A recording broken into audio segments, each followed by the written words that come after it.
Pemerintah berencana menaikkan kewajiban pasokan batu bara dalam negeri dari saat ini 25% menjadi 30%.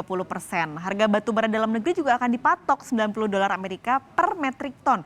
Meski di pasar global sebenarnya sudah melambung di atas $140 per metrik ton. Jurnalis Kompas TV Putri Oktaviani dan juru kamera Yohan Bagja sudah ada di Gedung Bursa Efek Indonesia untuk mengulasnya. Putri, jadi dengan kebijakan ini siapa yang akan terpukul tapi siapa juga yang akan terlindungi? Sebelumnya kita perlu mengingat dulu lah, Paskas dan juga saudara, bahwa landasan filosofis dari pengelolaan sumber daya alam di Indonesia ya ini adalah pasal 33 ayat 3 Undang-Undang Dasar 1945 di mana bumi, air, dan kekayaan di dalamnya dikuasai oleh negara dan dipergunakan sebesar-besarnya demi kemakmuran rakyat Indonesia.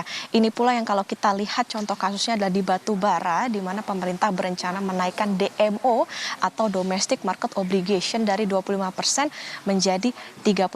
Yang tidak patuh siap-siap tidak bisa mendulang cuan dari ekspor ke luar negeri karena demo ini diberlakukan demi memenuhi kebutuhan dalam negeri.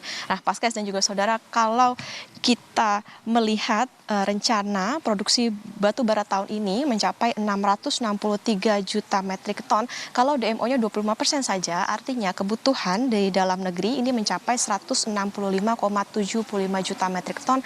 Sementara kalau DMO-nya 30%, artinya kebutuhan bisa meningkat menjadi 198,90 juta metrik ton.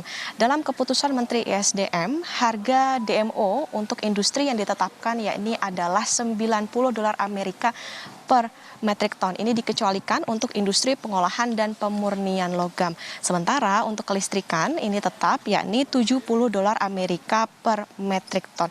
Untuk kelistrikan, Paskas dan juga saudara, di 2021 realisasi batu baranya ini mencapai 112,13 juta metrik ton dan di 2022 bisa saja meningkat kalau kita melihat kondisi saat ini sudah dekat ke Ramadan, kemudian juga Idul Fitri, dan juga kita masih dalam situasi menuju ke pemulihan. Buat emiten batu bara tentu saja ini menjadi kabar yang tidak menampik kurang mengenakan begitu, karena kalau melihat dari perbandingan harga batu bara Newcastle mencapai $327,15 Amerika per ton, bahkan di pekan lalu mencapai $400 Amerika per metrik ton. Ada gap, ada selisih yang cukup jauh. Inilah yang membuat bisa berpotensi menggerus pendapatan dari ekspor batu bara. Tapi lagi-lagi kalau kita kembali pada bagaimana amanat dari Undang-Undang Dasar 1945 ini demi kemakmuran rakyat, demi memenuhi bagaimana kebutuhan di dalam negeri. Terlebih PLN menyatakan bahwa ada potensi kebutuhan yang akan meningkat di tengah kekhawatiran kondisi geopolitik yang belum menentu yang bisa saja mempengaruhi bagaimana kebutuhan dari batu bara atau pasokan batu bara. Dan PLN tentu saja butuh solusi, Paskas dan juga saudara, diantaranya adalah dengan cara menambah kualitas infrastruktur, yaitu dengan pembangunan trafo. Lebih lengkap kami hadirkan cuplikan pernyataan dari Hot Martua Batara, yakni Eksekutif Vice President Perencanaan Korporat PLN berikut ini. Kebutuhannya tentu ke depan cukup banyak, tergantung daripada juga pertumbuhan kebutuhan ketenaga listrikan yang ada di masing-masing daerah.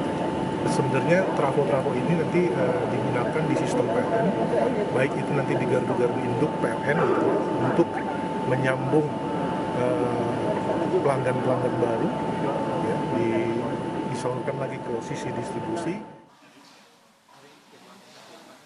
Paskas dan juga saudara, rencananya DMO ini akan naik mulai tanggal 1 April 2022. Untuk menutup, Paskas dan juga saudara, kita akan pantau bagaimana pergerakan pasar di pagi hari ini setelah kemarin, di pekan kemarin ditutup dengan pelemahan 0,67% ke level 7.002,53. Pagi ini nampaknya ISG juga akan bergerak di zona merah, diprediksi bakal melanjutkan pelemahan terbatas, di mana pagi hari ini juga ditutup dengan pelemahan 0,06% ke level 7.001,33. Meskipun diprediksi melemah, sebetulnya ISG bisa saja terdorong katalis pada pagi hari ini, di mana diantaranya adalah optimisme pembagian dividen cukup tinggi bagi beberapa emiten, kemudian pergerakan harga komoditas yang menguat, dan yang ketiga adalah pelonggaran sejumlah aktivitas oleh pemerintah di tengah optimisme izin mudik. Kita akan tunggu, Paskas dan juga saudara, tentu saja kita akan pantau bagaimana nantinya ISG kita akan bergerak di hari ini setelah diprediksi akan melakukan pelemahan terbatas atau penguatan terbatas. Kembali ke Anda, Paskas, di studio. Putri Oktaviani mengulas langsung dari Bursa Efek Indonesia, Jakarta.